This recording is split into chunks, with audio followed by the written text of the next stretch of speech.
Shalom, pemirsa Embun Surgawi yang dikasihi Tuhan. Pada saat ini kita akan merenungkan sebagian daripada firman Tuhan yang saya beri judul Kuknya Tuhan, yang terambil di dalam kitab Matius 11 ayat 28 sampai 30. Tapi sebelumnya mari kita berdoa bersama-sama. Tuhan, pada saat ini kami akan mendengarkan firman-Mu.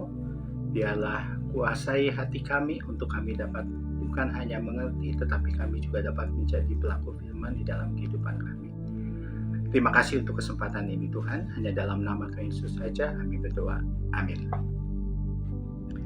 Saudara, seorang pakar psikologi yang bernama Abraham Maslow pernah menyampaikan satu buah teori tentang kebutuhan manusia yang disebut deficit needs. Teori ini mengatakan jika kebutuhan manusia tidak terpenuhi, maka manusia akan merasa kekurangan. Kebutuhan apa saja sih yang termasuk di dalam deficit needs tersebut? Ternyata kebutuhan itu mencakup kebutuhan-kebutuhan primer seperti makan, minum, kasih sayang, dan rasa aman.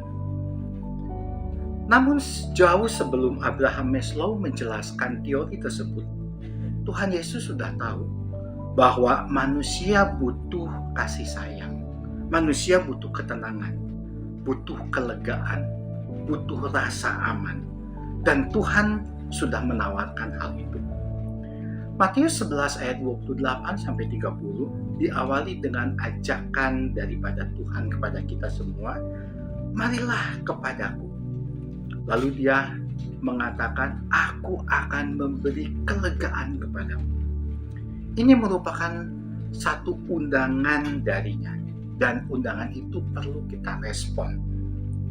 Kata datang kepadanya adalah satu respon yang aktif, respon yang positif untuk kita mendekatinya.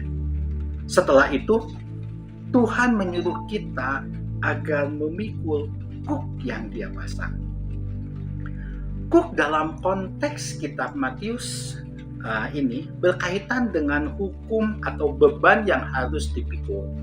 Yesus menjelaskan bahwa ahli-ahli Taurat dan orang-orang Farisi telah meletakkan kuk beban yang berat dengan menambah hukum Taurat dengan hukum-hukum yang bukan berasal dari Tuhan, melainkan dari tradisi-tradisi mereka.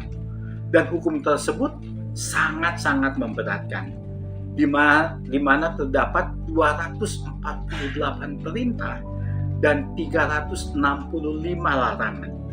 Sehingga tidak ada seorang pun yang dapat memikul kuk Taurat itu.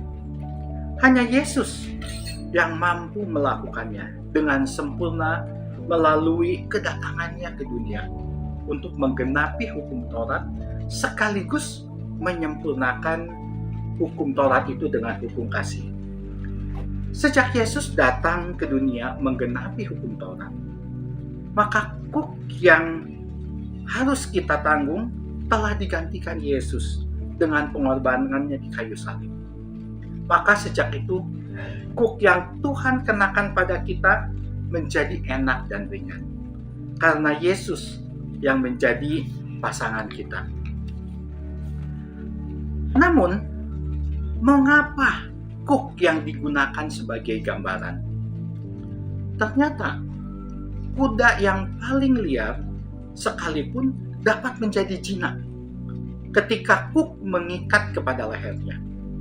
Begitu pula dengan banteng yang buas dapat menjadi jinak dan taat dalam kendali tuannya ketika kuk dipasang di lehernya. Saudara, para petani Israel kuno melatih seekor lembu yang belum berpengalaman dengan cara memasangkannya dengan seekor lembu yang berpengalaman dengan cara menggunakan kuk. Tali di sekeliling lembu yang lebih berpengalaman diikat erat-erat dan kuat-kuat dengan kuknya sehingga lembu itulah yang membawa beban berat.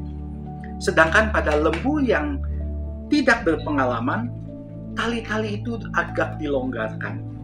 Jadi walaupun mereka berjalan bersama-sama, beban lembu yang kurang berpengalaman akan menjadi lebih ringan.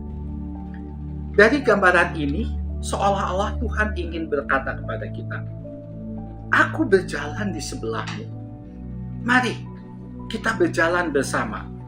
Tapi aku yang menarik dan menanggung bebannya.